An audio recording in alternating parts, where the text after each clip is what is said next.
Genesis 32, 24, 30, yeah? Yeah, so my question is just so the man was God and he lost. So how can God lose Okay, God to? bless, right? Man. This was the first UFC match, Yeah. and God lost the championship. Mm. You see, the man touched Jacob's socket, right? His yeah, yeah. And then he made Jacob crippled the rest of his life, right? Uh-huh. And that's why the Jews do not eat the meat from that area, the sinew, in honor Yeah. of Jacob. What does it tell you about the power of the man? If one touch, he can make him cripple. Yeah. Okay, I That means see. what can Yeah. he do to him? Yeah, can eat him up. Yeah. Okay, that's So good. why didn't he not eat him up? I'm going to explain it. Yeah. So he's asking about how did God lose the first UFC championship? Hmm. All right. How did God lose the first UFC championship? All right, let's go through this. I've talked about this, but we'll talk about it again. Okay, let's hear. First of all, God already shows you that he could kill him if he wanted to. Yeah. It says, and he saw that he had not prevailed against him, so he touched the socket of his thigh, and so the socket of Jacob's thigh was dislocated while he wrestled with him. Now watch, 31, 32. And the sun rose up upon him just as he crossed over Penuel, and he was limping on his thigh. He left him a cripple. Okay, watch here. Therefore, to this day, the sons of Israel did not eat the sinew of the hip, which is on the socket of the thigh, because he touched the socket of Jacob's thigh and the sinew of the hip. So right there, you're told that this man could have just killed them, snapped them with one touch. Once now, what if he touched his neck? What would he have done to him? Send him to Abraham. Exactly. Now, why did he lose? Because I'm going to give you the picture. You have a son and you wrestle your son. You don't Hmm. make it too easy for him, but not too hard. And you make sure that he earns it. You make him sweat and fight until he pins you. Hmm. Because you want to teach your son a lesson, right? You want to help your son. You want to train your son. You want to discipline your son. You want to strengthen your son, correct? Hmm. So the point of this wrestling match, this is the point. Jacob, if you've been reading from Genesis, if you read from Genesis 29 all the way through. In fact, if you start in Genesis 25, but 29, it starts a bit that start in Genesis 27. Because 25 is when Isaac marries Rebecca, and he's 6 years old, and she gets pregnant with twins, right? And gives birth to twins. And if you start from 27 on, you're going to see a story. Jacob and his mother are plotting, deceiving, conniving, and lying to get their way, right? Hmm. Because what did Jacob do with the help of his mother to get Isaac to bless him? She Um, killed a goat, right? Took the skin of the goat, put it on Jacob, and then gave Isaac stew. And then when he went and he told the father, Isaac, bless me, because Isaac's eyes had gone dim. He couldn't see, right? You with me there? hmm. Isaac's eyes went dim, couldn't see. When he went there, he touched him. He goes, the hair is Esau, but the voice is Jacob. Because Jacob pretended to be someone he's not. He goes, bless me, father. And he blessed him because Isaac loved Esau more than he loved Jacob. But Rebekah loved Jacob more than she loved Esau. Who was Rebekah's favorite? Jacob. Uh, Jacob. Who was Isaac's favorite? Esau. Now, Esau was like a warrior, a hunter, man's man. So he told Esau, go and fetch me some stew. So that means Esau went hunting in order to get an animal, in order to make stew for his father, right? Hmm. During that time, Rebekah helped Jacob make stew and put goat hair on him to deceive Isaac into thinking this is Jacob. So he blessed him and gave him the blessing of the firstborn. Listen, Esau comes and Isaac's like, who is this? He goes, it's me, Esau. How can it be you? You're already here. What do you mean? Oh man, your brother came and pretended to be you, and I gave him the blessing. And he started crying. You gave him the blessing of the firstborn? Bless me. He goes, yes, I can't revoke that blessing. So, too bad, so sad. I blessed your brother ahead of you, and you will now serve him, meaning your descendants will be a servant to Jacob's descendant. And Esau was angry and swore to murder Jacob.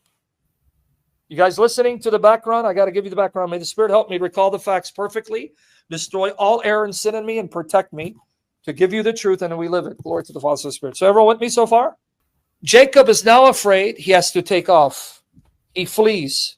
So Rabta sends him to her brother's house, Laban. I got to give you the history now, right? You guys okay with this? I got to give you a Bible lesson. So you got to understand the background. Jacob ends up at his mother's brother's home. Laban is his uncle from his mother's side. Rabta, Laban are brother, sister. So he starts working for Laban. Laban turns out to be a conniver and deceiver who cheats Jacob out of his wages. So you see, the principle in the Bible is called reaping what you sow. What you plant, you're going to get back, right? Mm-hmm. Same measure you use will be used against you, right? Mm-hmm. So Rabka and Jacob deceived Isaac. Now Jacob is going to find a deceiver who makes him look humble. Someone who's now going to deceive the deceiver, right? Mm-hmm. Because he made a deal with Laban because he had two daughters, Leah and Rachel. Leah and Rachel. So he fell in love with Rachel because it says, if you read the scripture, Genesis 29 and 30, it says that Leah's eyes were not that fair. She wasn't as pretty as her younger sister. Rachel was beautiful, and Jacob was in love with Rachel. Oh, she was the Monica Bellucci, Kim Kardashian of her day. You with me there? Mm-hmm. You know Monica Bellucci? No. Good. Don't see her because then you're going to have to go to confession.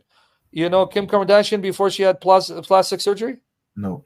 Good. Don't see her because you're going to have to go to confessions. Keep your eyes pure and virginal. Anyway, so Rachel was the Monica Bellucci. He was in love with her. So he told Laban, I want to marry her, my cousin. He goes, okay, you have to work for me for 7 years. So he worked 7 years, and it says Jacob was so in love with Rachel that the 7 years seemed like a day. That's how fast the time went, because he's thinking, I'm going to have Rachel. I'm going to have Rachel. So they celebrate for a week, wedding banquet. That time they celebrate 7 days. Ha, hoo, he. Then he goes into the tent. Now, brother, remember, there is no electricity. There is no lights. You go into the tent, it's pitch dark. So then guess what Laban does, that sneak? You know what he does? You know tell what me. he does? He sends Leah, not Rachel, the older sister. And he can't see. It's dark. And like when Rabka saw Isaac, it says she put on a veil. So it's dark, no light. She comes in. Time to make some babies. Yeah, baby. She goes into the tent. He sleeps with her. He gets up in the morning. And then you hear a scream from Padan Aram all the way to South America. That's how loud he screamed. Ah! It turns out it's Leah. And now he's shocked and angry. Why did you do this to me? Why did you deceive me? I worked 7 years for Rachel. He says, well, it's not our custom to marry off the younger daughter before the older one. So he says, I'll give you Rachel, but you have to work for me for another 7 years. So you see what God is teaching you? Mm-hmm. You reap what you sow. If you plant, you get back what you plant. So if you're planting deception, guess what's going to come back to you? Deception. If you deceive people, guess what's going to happen to you? You'll be deceived. Because there's always someone who's going to be a bigger deceiver than you, a bigger cheater than you, and smarter than you, and manipulate you, right? So Laban turned out to be an even bigger cheat and conniver than his nephew. So now he works for 14 years because he got an extra woman he didn't want. But I'm going to now, when I finish answering the question, I'm going to show you the heart of God for Leah. I'm going to show you how beautiful God is, how fair God is, how merciful God is. So I'm going to get there. So then Laban cheats him out of his wages. He's making deals with him where Laban gets more of the flock and Jacob gets less of the flock. So he's cheating him. So Jacob one night decides to escape. So he takes his 2 wives and their maidservants, because he was having sex with 4 women. The guy was busy.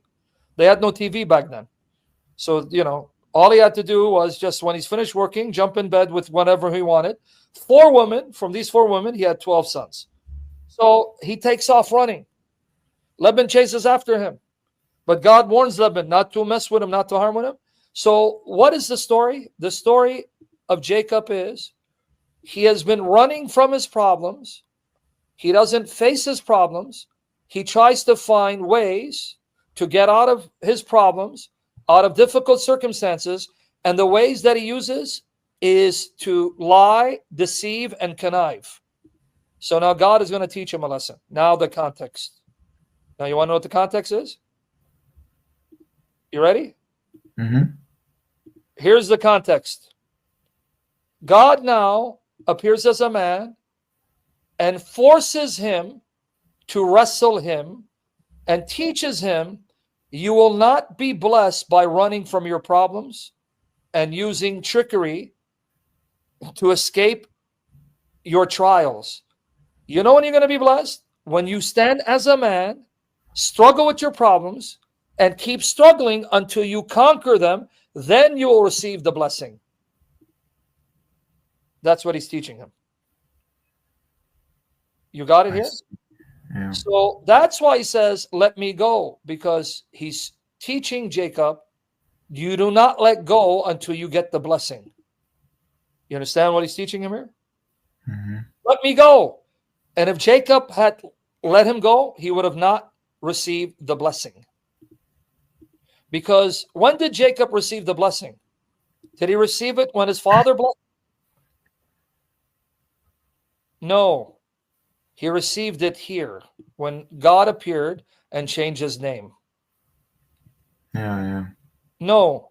When Isaac blessed him, God did not bless him, because God does not bless lies, deceit, trickery, and connivery. God doesn't bless that sin. That's why Jacob suffered all his life, because God was teaching him the consequence. And see, when you keep lying and conniving and you keep taking matters in your own hand and you use connivery to escape your problems, you're only going to delay the blessing, because I will not bless you in sin. I don't bless sin. I bless obedience, trust, faithfulness, holiness, and love.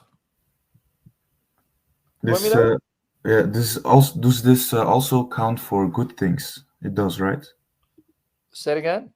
So let's say you do good things. God gives you these good things in your life too, right? Well, it depends on what. No. You have a wrong view of God. Oh. Jesus did good things and they spit on him, beat him, and killed him. And it depends on why you do things. Are you doing good things because you want praise of man? You want good things so people think you're a great Christian? Or are you doing good things because you want something from God? If that's your motive, then your heart is corrupt. Okay. No, I do good things to show my love for God. I do good things to show my trust in God. I do good things because I want to thank God for what he's already done for me and who he is. Not God, hey, I'll do this if you give me this. That's like you're making a bargain with God. That's sin, that's wickedness. That's the very sin that Satan accused Job. The reason why he loves you and does what you tell him, because of the things you've given him. So you're falling for Satan's trap. Are you with me there? Mm-hmm. Okay, now that we got it. Okay, so what's the God telling him? Stop. You got to face your problems. Let me go. Daybreak. See, he says, let me go. I will not let you go unless you bless me. So here Jacob is fighting and wrestling and struggling all night. That means he's sweating. He's getting tired. He's getting fatigued. He's getting physically hurt, but I won't let go. No, you're good. And he learned the lesson. And then he says this. So he said to him, what is your name? And he said, Jacob. Then he said, your name shall no longer be Jacob, but Israel. For you have served with God and with men and prevailed. Now watch. Jacob, the name means deceiver. He goes, Jacob, you will no longer be known as the deceiver, because I've come to change your character. Your name, Israel, means he who wrestled with God and men, struggled with God and men, and overcame his adversity in order to now conquer and rule. You will now be known as the one who has conquered in order to gain the right to rule. But now notice what he said. He goes, because you wrestled, you've striven, you struggled with God and men, and you overcame, you didn't give up. When did he wrestle with God and men and win?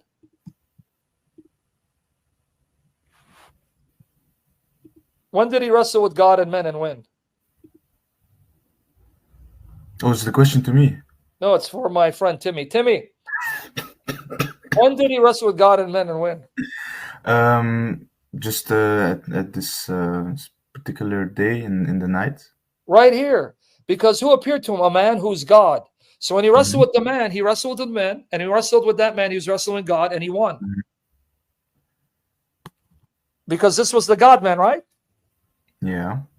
So here's where he's wrestling with God and men, because it's God appearing as a man. So when he wrestled the man, he wrestled with God, and he goes, now you've overcome. You've struggled with me, you didn't give up, and you didn't let me go until I blessed you. And now I showed you that's how you have to face men. You don't run from men. You face men and trust that I'm with you and you will conquer. That's the message.